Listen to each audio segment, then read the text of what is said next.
сәлеметсіз бе? Менің аты-жөнім Абубакир Гүлжанат. Мен бүгін қазақтың көрнекті жазушысы, мемлекет және қоғам қайраткері Қабдеш Жұмаділовтің академиктің көз жасы деген туындысы туралы айтатын боламын. Бұл кітап жай роман емес, бұл ұлттық жад, тарихи трагедия, қазақ зиялыларының жаны. Шығармада өз тағдырын емес, тұтас бір ұлттың тағдырын көтерген ғалымның ішкі әлемін көрсетеді. Мен бүгін осы кітаптың түсінігімше автордың ойын өз көзқарасымен жеткізгім келеді.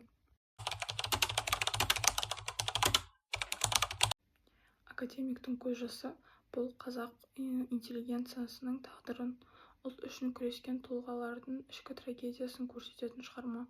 Негізгі тарихи кезең кеңестік жүйенің соңғы онжылдықтары, Қазақстанның тәуелсіздікке жақындаған шағы және сол уақыттағы қоғамның әлеуметтік саяси ахуалы. Шығарма бірнеше дәуірді қамтыды.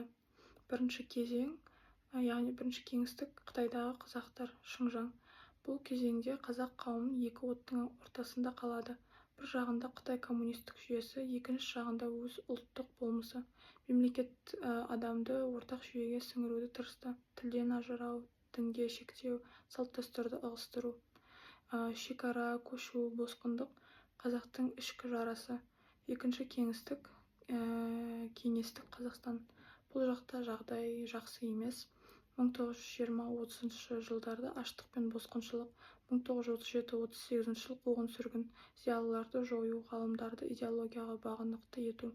Бір шындық, екі жақты да қазақты тыныштық болмаған.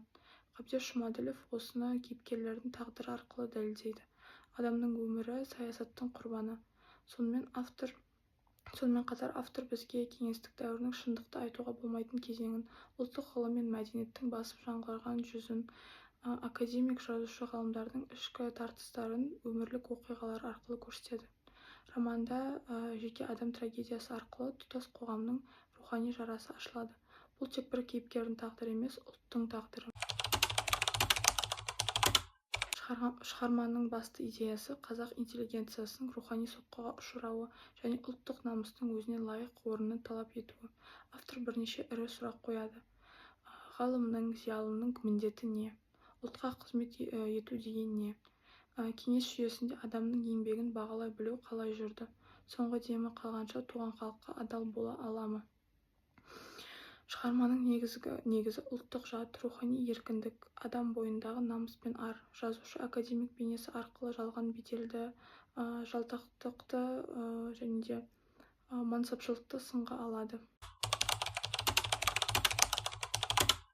Академик орталық тұлға, ұлтына адал, өмір бойы ғылымға еңбек еткен, кеңестік ортаның қысымын сезінген, бірнеше буынның ұстазы, адалдығы, намысы бар, бірақ тағдырының салмағынан ішкі күйзеліске түскен. Академиктің көз жасы жеке адамның емес, тұтас ұлттың көз жасы. Қоршаған ортадағы адамдар, мансап қуғындар, жүйеге бейімделген бюрократтар, ғылымдағы әділетсіздікке көз жұмғандар. Академик осы адамдармен бетпе-бет келіп, рухани күресін бастан өткерді. Шығармада дәстүр жасандылық емес, ұлт сақтайтын қорған ретінде берілді. Үлкеннің батасы ұрпақ жалғастығы, дәстүр саясаттың қорғайтын шеп, қонысқа байлану тамырдың тірі екенін білдіреді. Қазақтың тілі оның коды. Автор дәстүрді өткеннің қалдығы деп емес, болашақты ұстап тұрған тірек деп көрсетеді. Романда қазақтың ұлттық салты мен рухани мәдениетінің көрініс табады. Жасы үлкенге құрмет, қонақжайлық, ұрпақ тәрбиесі, зиялының қоғам алдында жауапкершілігі. Бұл кітап маған бірнеше үлкен жаңалық берді. Ғалым да адам, біз академиктік тек марапат пен атақ иесі деп ойлаймыз, ал шын мәнінде ол да күйзеледі, шаршайды, сенімі сынақтан өтеді. Зиялының күресі үнсіз жүреді, ол айқайламайды, ол кітап жазады, зерттеу жасайды, шәкірт тәрбиелейді. Сол арқылы ұлтқа қызмет етеді. Біз еліміз тәуелсіз болды деп қуанамыз, бірақ сананың тәуелсіздігі ұзаққа созылмады. Өзіме ұнаған 2-3 үзіндіні мәнерлеп оқып бергім келеді. Бірінші үзіндіміз ақ парақ пен көз жасы. Ақ парақ алдында отырып, қолы қалтырады. Жазылмаған әр сөйлем өмір бойы айтылмаған шындық сияқты. Қаламның ұшынан тамған сия көз жасы ма, әлде жүрегінің жарасы ма, өзі де таңғармады. Бұның түсіндірмесі. Бұл үзінді академиктің рухани күйін дәл береді. Ғылым үшін ең ауыр нәрсе шындықты айта тура жаза алмау. Екінші үзінді ар алдындағы жауап. Адам ғылымға емес, мансапқа қызмет етіп кетсе, өзіне де халыққа да қиянат жасайды. Бұл үзіндінің түсіндірмесі.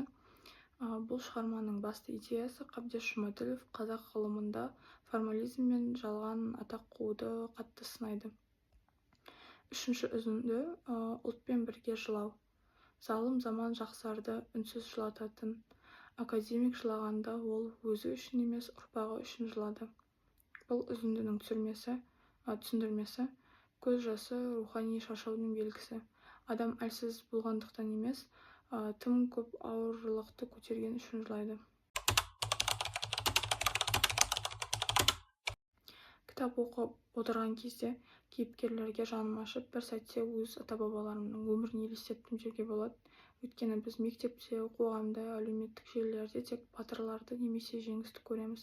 Ал үнсіз күрескендер, өмірін ғылымға арнағандары туралы көп айтылмайды. Академик шындық іздеген адам. Оның шаршауы, жалғыздығы, түсінілмеуі маған қатты әсер етті. Бұл кітап бізге ұлттық намыс деген не екенін үйретеді. Ғылымға, білімге, ұстаздарға құрметпен қарауды көрсетеді. Буындар арасында рухани сабақтастықты түсіндіреді. Әркімге мен кіммін, ұлтыма не істедім деген сұрақтар қояды. Кітап тек әдебиет емес, өмір сабағы. Қабдеш Жұмаділов 1936-1922 жылдардағы қазақ әдебиетінің ірі тұлғасы. Тарихи романдардың шебері, тағдыр, қаздар қайтып барады, соңғы көш, дарабоз секілді туындылардың авторы. Ол даланың дауысын қалам арқылы сөйлеткен жазушы, ақиқатты айтуға қорықпаған, идеологияға бағынбаған тұлға. Және де қорытындылай келетін болсақ, академиктің көз жасы тек роман емес, ол ұлттық санаға арналған мінәжат. Бір академиктің тағдыры мыңдаған адамның тағдыры. Оның көз жасы біздің үнсіздігіміздің орнын басатын шындық.